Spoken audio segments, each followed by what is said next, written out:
In the late years of the later Han during the Five Dynasties period, Zhao Kuangyin, son of Zhao Jingniang, the defense commissioner of Yuezhou, made friends with heroes across the land.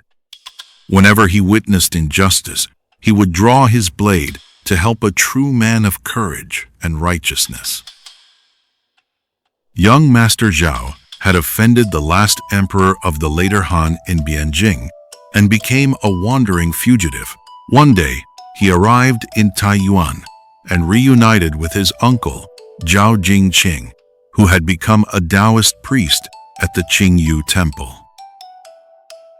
Unexpectedly, the young master fell ill at his uncle's temple for 3 months. Jingniang kept him company day and night, nursing him attentively. Even after the young master's condition improved, Jingniang still would not let him go out. One day, the uncle had business outside. Before leaving, he repeatedly urged, "Nephew, you haven't fully recovered.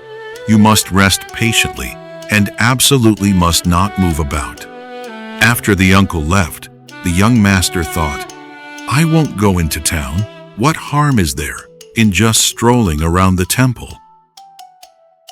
As the young master wandered through the temple, he came to the demon-subduing hall and suddenly heard a woman crying inside. He thought, "This is a place for monks and priests. Why would a woman be hidden here? There must be something behind this." He decided to find the temple boy and get the key to open the hall door and see for himself. The temple boy said, "The key to the hall is kept by the master. No one else is allowed to open it." The young master thought, "So that's why my uncle kept telling me not to go out. He's been involved in something shady all along. I must get to the bottom of this today." Just then, his uncle returned. The young master confronted Jingniang. "Why is a woman locked inside the hall?" Jingniang replied, "Please calm down, nephew. A month ago, 2 bandits brought this woman here and ordered me to guard her carefully. They threatened to destroy everything if anything went wrong. Since you were still ill, I didn't tell you." The young master didn't believe it and insisted on bringing the woman out to question her in detail. Jingniang had no choice but to fetch the key and open the hall door. Hearing the lock rattle, the woman feared the bandits had returned and cried even harder. When the young master saw her, she was indeed a beauty. The young master comforted her. "Young lady, don't be afraid. Where is your home? Who kidnapped you? Tell me everything, and I will rescue you." Only then did the woman wipe her tears with her sleeve, curtsy deeply, and ask, "What is your honorable surname, sir?" Jingniang answered for him, "He is young Master Zhao from Bianjing." The woman's name was Zhao Jingniang. She lived in Shaoshang Village, Jieliang County, Puzhou, and was 17 years old. She had been traveling with her father to offer incense at the northern sacred mountain when they encountered 2 bandits, one called Soaring Sky, Zhangguang Air, and the other called Ground Roller, Zhou Jin. When the 2 bandits saw how beautiful Jingniang was, they spared her father's life and kidnapped her instead. Both wanted to marry her but couldn't agree between themselves, so they left her at the temple while they went to kidnap another woman, planning to hold a double wedding. After hearing this, the young master apologized to his uncle and then told Jingniang, "Young lady, don't be sad. I will escort you back to your homeland." But Jingniang said timidly, "Nephew, this will surely bring trouble upon me. I absolutely cannot allow it." The young master laughed. "Don't worry, uncle. I'll leave a sign here so you can explain to the bandits." With that, he swung his iron staff and smashed the doors and windows to pieces. Jingniang trembled with fright, and Jingqing turned pale as ash. The young master said, "If the bandits come back, tell them that I, Zhao, broke open the hall and took Jingniang. If they want to find me, tell them to head toward Puzhou." Jingqing urged him to think it over, but the young master's mind was made up. "If I can't even save one young woman today, what kind of man am I?" They would depart the next morning. That evening, Jingqing prepared a farewell banquet. At the table, the young master said to Jingniang, "Puzhou is 1,000 li from here. For the convenience of our journey, let us become sworn brother and sister at this banquet, and address each other accordingly." Jingniang replied, "You are a noble gentleman. How would I dare presume such a bond?" Jingqing heartily approved and had the temple boy bring out a prayer mat. Jingniang and the young master bowed to each other. Jingniang then bowed to Jingqing and called him uncle. Jingqing then recounted many of his nephew's heroic deeds, and Jingniang listened with great delight. The next morning, after breakfast, the sworn siblings bid farewell to the uncle and set off. The young master let Jingniang ride the horse while he walked alongside, a saber at his waist and an iron staff in hand, keeping close at every step. After traveling over 100 li, they reached a crossroads.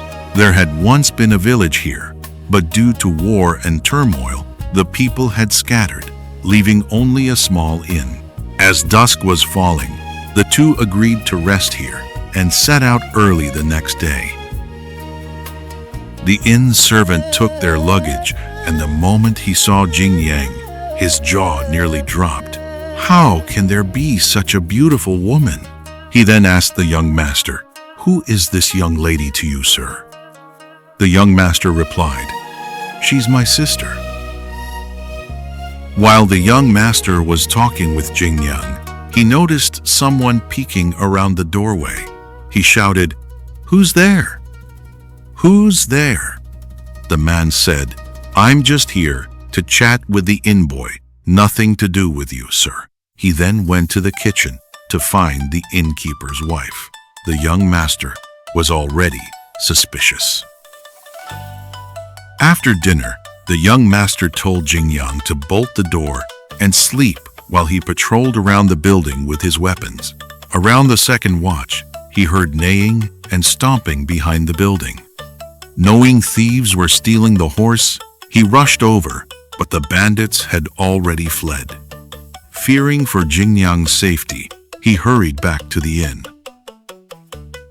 Now certain that the innkeeper was in league with the bandits, the young master tied up the innkeeper and his wife, set the inn on fire, then departed with Jingniang. After a few li, they spotted a pine forest. The young master told Jingniang to wait while he went into the woods to find the bandits. Sure enough, there were bandits in the forest. When they exchanged names, the bandit turned out to be Zhao Jin, the very man who had kidnapped Jingniang. Zhao Jin, tipped off by the inn servant, had stationed dozens of henchmen there to ambush them. The young master engaged them in fierce combat. With his iron staff whirling like a golden dragon, the young master swept left and struck right, scattering the henchmen in all directions. Zhao Jin, terrified, was felled by a single blow that ended his life. The rest of the gang was utterly routed. With Zhao Jin's gang eliminated, Jingniang was overjoyed. The two siblings rode swiftly onward and arrived at a market town. Strangely, every door was shut, and the innkeepers were busy preparing food and wine, but refused to serve travelers. The young master led the horse to the end of the street and asked an old woman, "Why are those inns preparing banquets? What officials are they expecting?" The old woman replied, Today, the bandit king soaring sky Zhang Guang'er is passing through. The villagers have pooled money to prepare a feast, hoping to buy peace. The young master was secretly delighted. After eliminating Ground Roller, here came Soaring Sky. He devised a plan. He settled Jingniang at the old woman's house, then went to the inn, claiming to be an advance scout for the bandit king who needed to eat first. The innkeeper served up fish, meat, hot wine, and rice, and the young master ate heartily. Just then, shouts came from outside. "The king has arrived! Set up the incense table!" The young master calmly stepped outside and saw Zhang Guang'er riding a tall, fine horse, followed by 30 or 50 henchmen, quite an imposing sight. When Zhang Guang'er drew near, the young master suddenly roared, "Take this!" In a flash, one of the horse's legs was shattered. Zhang Guang'er tumbled off, leaped to his feet, and fought back with twin sabers. After several rounds, Zhang Guang'er saw he was outmatched and turned to flee. The young master bellowed, "Soaring Sky, today you won't be flying anywhere." He charged forward and brought his staff crashing down, smashing Zhang Guang'er flat. The henchmen threw down their weapons and fell to their knees. The young master divided the bandits' carts and treasure into 3 parts. One share for the townspeople, one for the henchmen to return home and make an honest living, and one to send to the Qingyu temple to repair the doors and windows of the demon-subduing hall. When the distribution was done, everyone was deeply grateful. The young master returned to Jingniang, gave some silver to the old woman, and stayed the night. Jingniang reflected on the young master's kindness with deep emotion. In the old tales, Lady Redwhisk chose her own hero. Now I have received such grace with no way to repay it.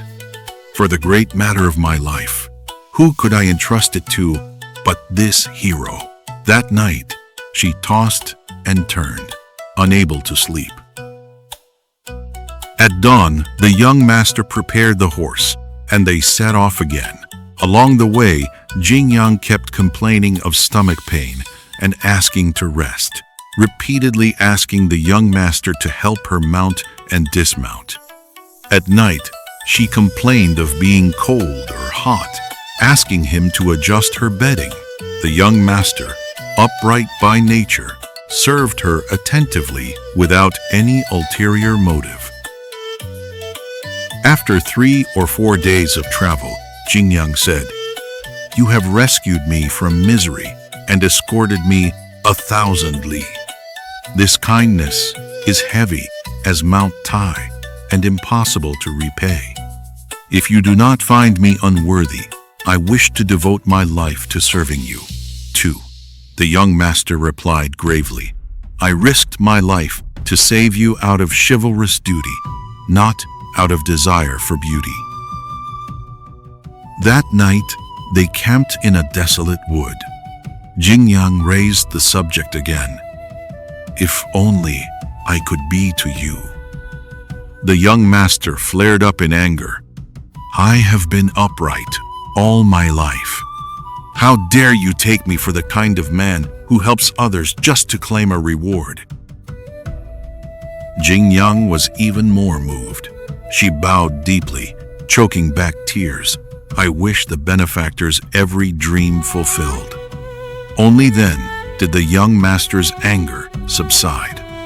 From that point on, Jingniang respected the young master even more, and he grew ever more protective of her. They traveled on in silence until they reached Shaoxiang village in Puzhou. Meanwhile, old Master Zhao and his wife had wept daily since losing Jingniang. Suddenly, someone reported that Jingniang had returned on horseback, followed by a red-faced warrior. Before they could recover from their shock and joy, Jingniang had already entered the main hall. Her parents threw their arms around their daughter and wept. Jingniang recounted every detail of how the young master had rescued her and said, "Our benefactor is here today, we must not be discourteous." Old Master Zhao hurried out to greet young Master Zhao with a bow and called his son Zhao Wen to pay his respects as well. The whole family rejoiced, slaughtered a pig, and prepared a lavish feast. Zhao Wen privately told his father, "This man escorted my sister 1,000 li. He must have feelings for her. We should offer her to him in marriage, lest people gossip."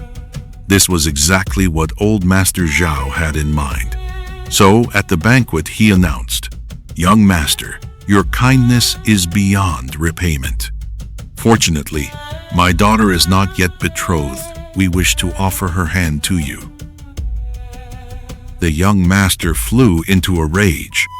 "You old fool! I came here out of righteousness, and you insult me with such words. If I had desired her, I could have married her on the road. Why would I escort her 1,000 li?" He overturned the table and, ignoring Jingniang's pleas to stay, untied his horse and rode off with a crack of the whip. After the young master left, Zhao Wen's wife, resentful of the rejected proposal, mocked Jingniang with cutting words. Jingniang was so stricken she could not speak. She thought, "Only through death can I prove the purity between the young master and me." In the dead of night, Jingniang hanged herself. The next day, the old couple found their daughter dead. Knowing she had been pure as ice and jade and had died an unjust death, they wailed in grief. Later, young Master Zhao became the founding emperor of a new dynasty, Emperor Taizu of the Song. Remembering the bond of brother and sister he had shared with Jingniang, he sent envoys to Shaoshang village in Jieliang County, Puzhou, to inquire about her. The envoys reported that Jingniang had hanged herself to prove her virtue. Emperor Taizu sighed deeply and bestowed upon Jingniang the posthumous title of Lady of Chastity and Righteousness, and ordered a memorial shrine built in Shaoshang village in her honor.